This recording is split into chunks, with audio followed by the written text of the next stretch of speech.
Assalamualaikum warahmatullahi wabarakatuh. Perkenalkan, nama saya Amna Yusra, NIM 21018020, Prodi Sistem Informasi Universitas Margo Saleh.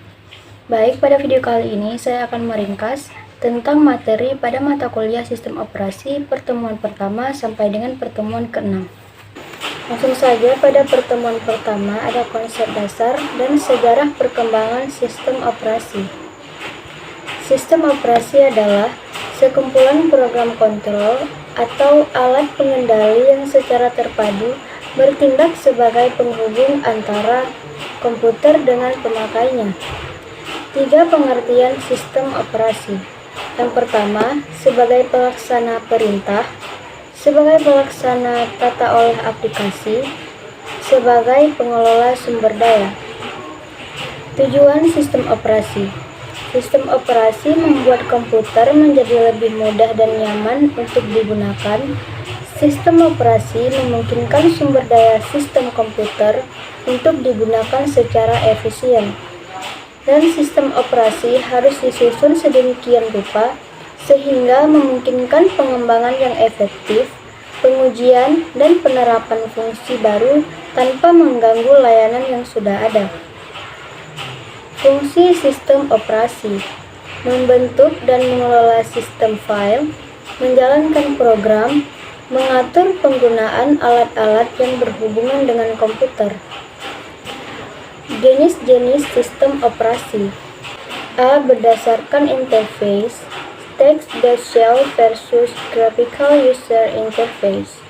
B. Berdasarkan use atau peruntukan, standalone versus networking. Sudut pandang sistem operasi.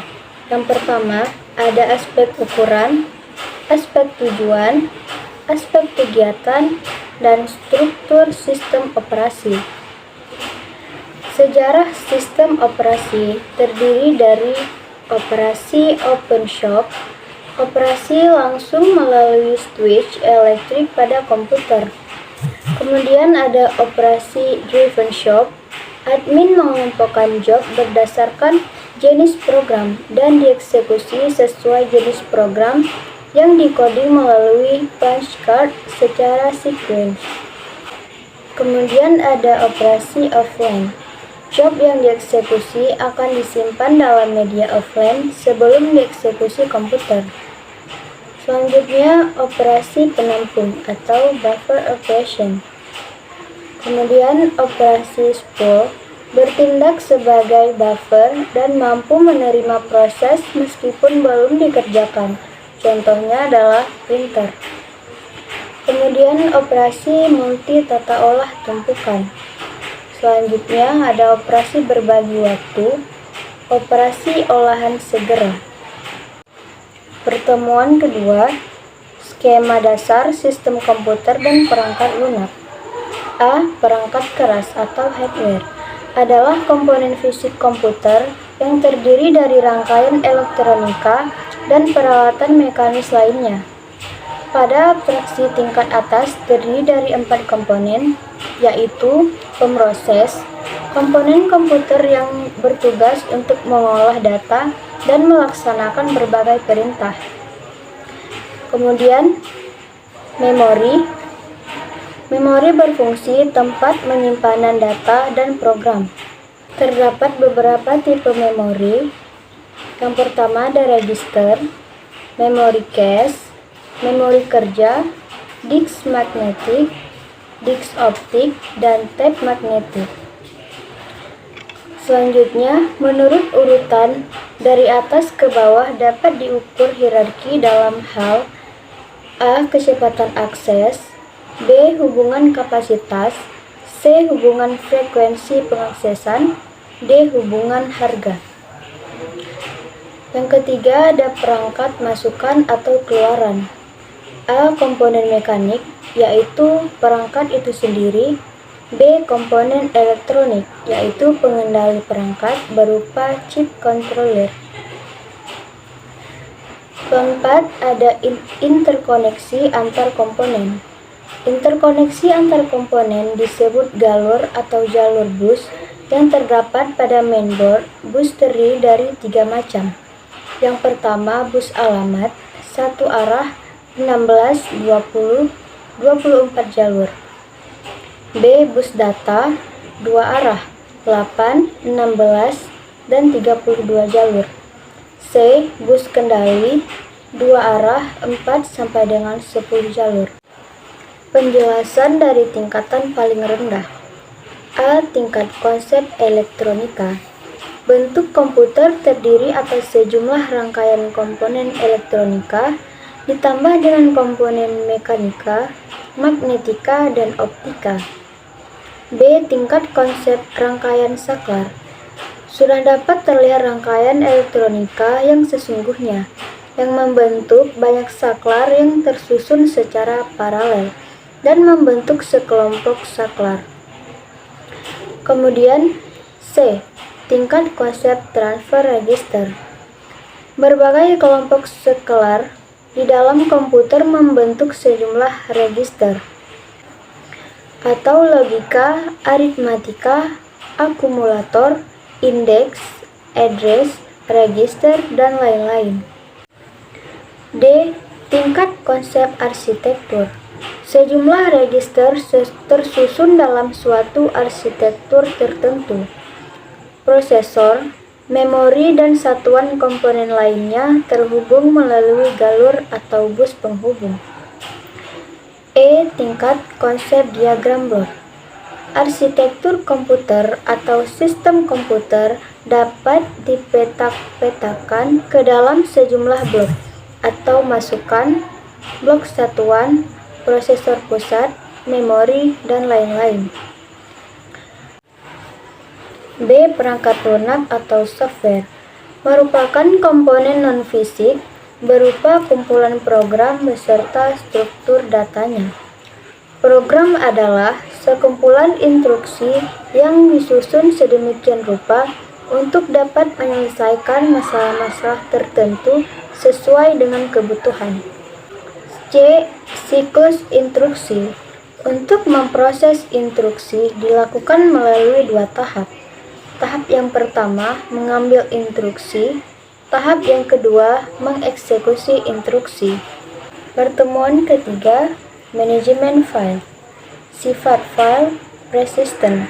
Informasi dalam file tetap ada walaupun satu daya dimatikan. Size shareability digunakan oleh banyak proses secara konkuren. Sistem manajemen file. 1. Sasaran dan fungsi sistem manajemen file. A. Sasaran memenuhi kebutuhan manajemen data bagi pemakai, menjamin data pada file adalah valid, optimasi kinerja, dan waktu tanggap ditingkatkan, menyediakan dukungan masukan atau keluaran beragam tipe perangkat penyimpanan, meminimalkan potensi kehilangan data. B. Fungsi manajemen file. Beberapa fungsi yang diharapkan dari pengelola file adalah penciptaan, modifikasi, dan penghapusan file, mekanisme pemakaian file secara bersama, kemampuan backup dan recovery untuk mencegah kehilangan karena kecelakaan atau dari upaya penghancuran informasi. Mekanisme pemakaian file secara bersama menyediakan beragam tipe pengaksesan terkendali, seperti read access atau pengendali terhadap akses membaca, write access atau pengendalian terhadap akses memodifikasi, execute access atau pengendalian terhadap akses menjalankan program. 2. Arsitektur pengelolaan file terdiri dari A. Sistem akses berkaitan dengan bagaimana cara data yang disimpan pada file diakses.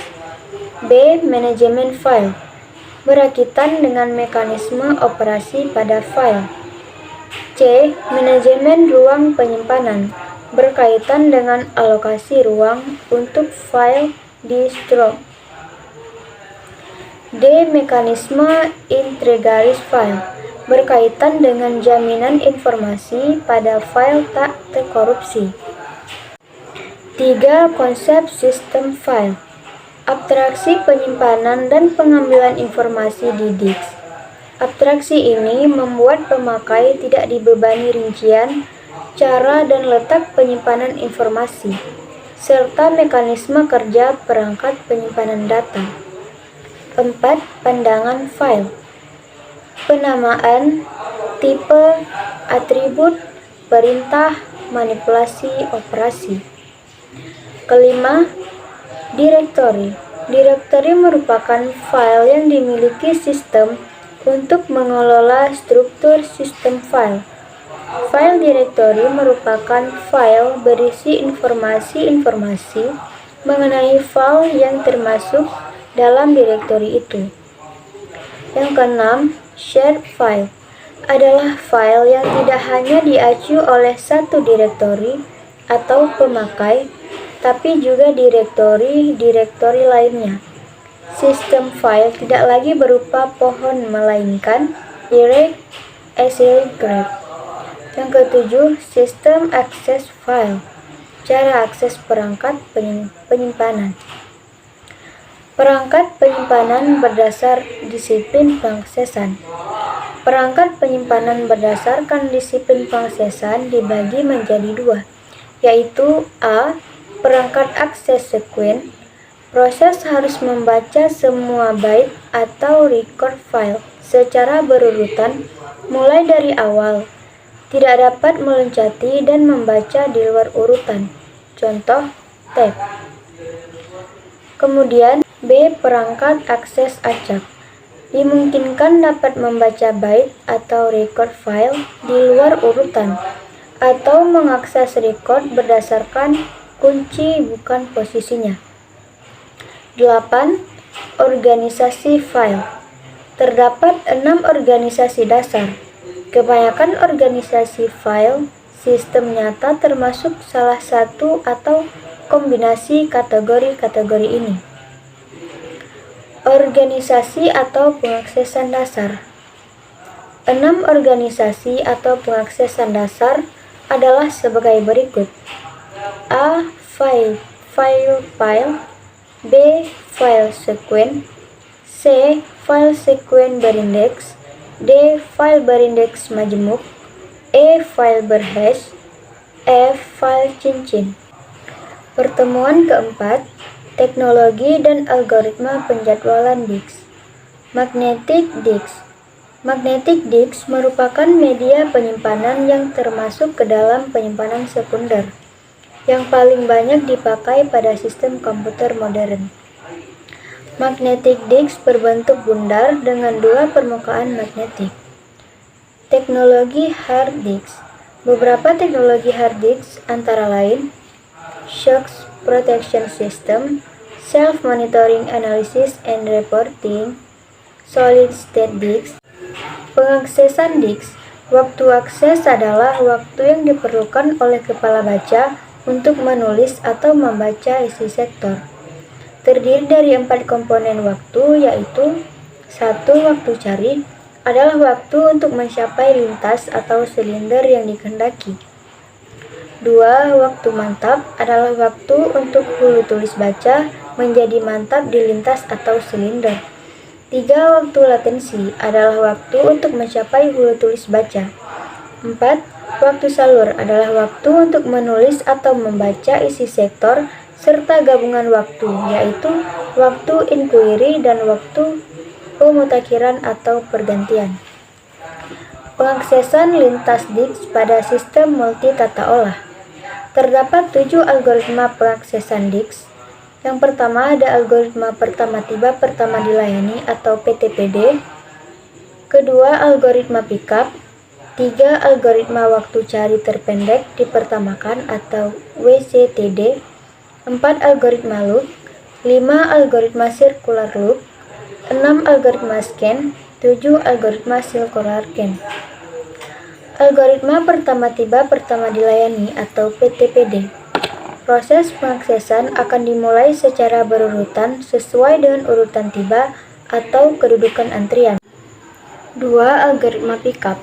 Pada algoritma ini, hulu tulis baca akan membaca atau menuju ke track yang terdapat pada urutan awal antrian sambil mengakses track yang dilalui.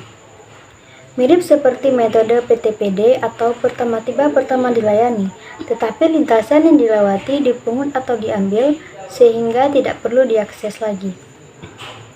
Yang ketiga, algoritma waktu cari terpendek dipertamakan atau WCTD. Proses dilaksanakan terhadap track yang terdekat hulu baca tulis. Yang ketiga, algoritma waktu cari terpendek dipertamakan. Proses dilaksanakan terhadap track yang terdekat hulu baca tulis, di atas atau di bawah. Kemudian mencari track yang terdekat di atas atau di bawah, dan seterusnya. 4. Algoritma loop. Pada algoritma ini, hulu tulis baca akan bergerak naik seperti pergerakan lift menuju antrian track terbesar pada disk, sambil mengakses antrian track yang dilalui. Kemudian turun menuju antrian track yang terkecil sambil mengakses track yang dilalui.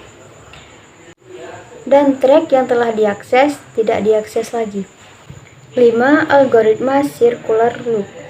Pada algoritma ini, hulu tulis baca akan bergerak naik seperti pergerakan lift menuju antrian track terbesar pada disk, sambil mengakses antrian track yang dilalui, kemudian turun menuju antrian track yang terkecil, tetapi tidak mengakses track yang dilalui.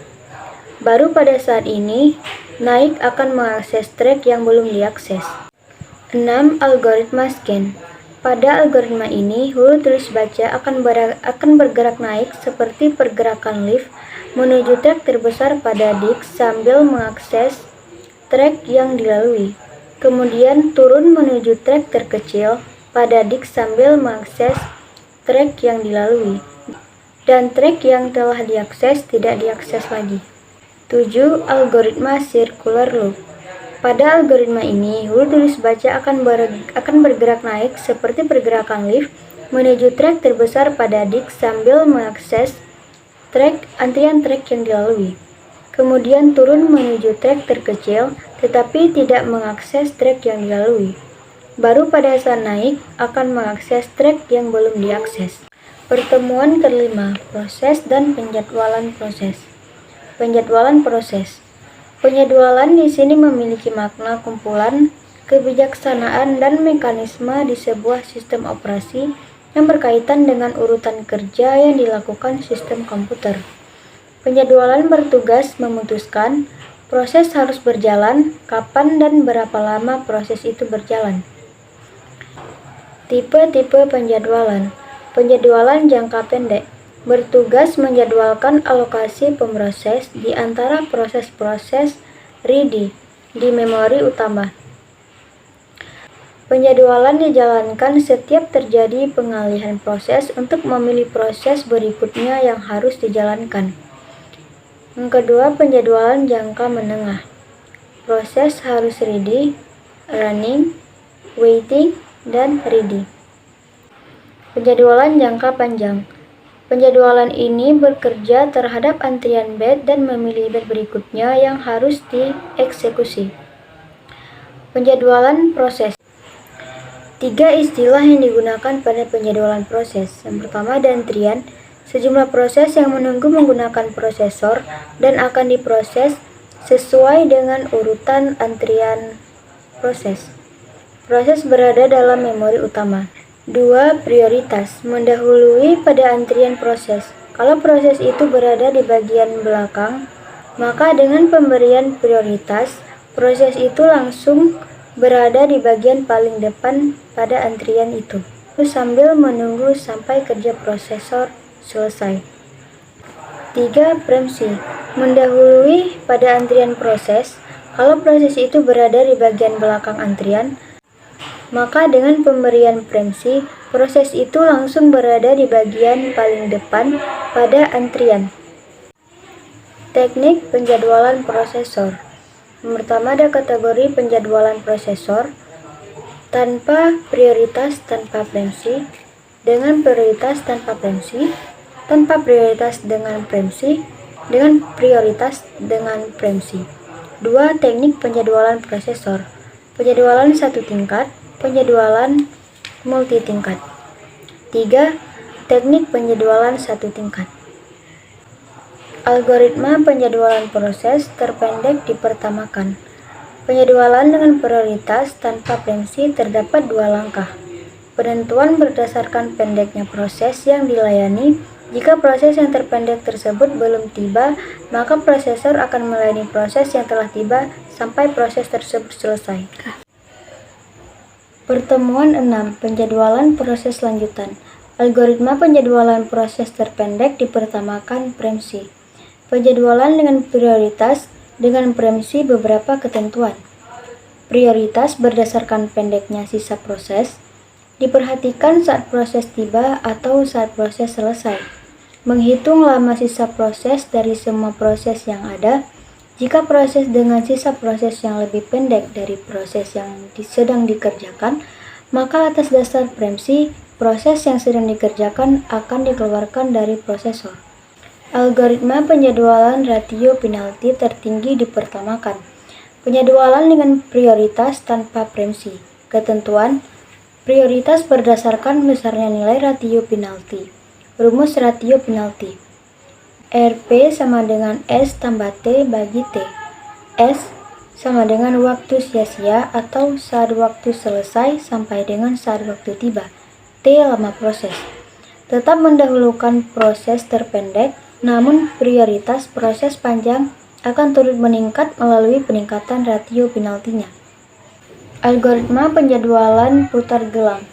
Penjadwalan tanpa prioritas dengan preemsi. Beberapa ketentuan. Yang pertama, kuantum waktu. Waktu yang digunakan oleh prosesor untuk melayani setiap proses. Prosesor akan melayani setiap proses berdasarkan antrian. Prosesor akan melayani sesuai dengan kuantum waktu yang sudah ditentukan. Sekian video ringkasan dari saya. Mohon maaf apabila ada kesalahan kata. Wassalamualaikum warahmatullahi wabarakatuh.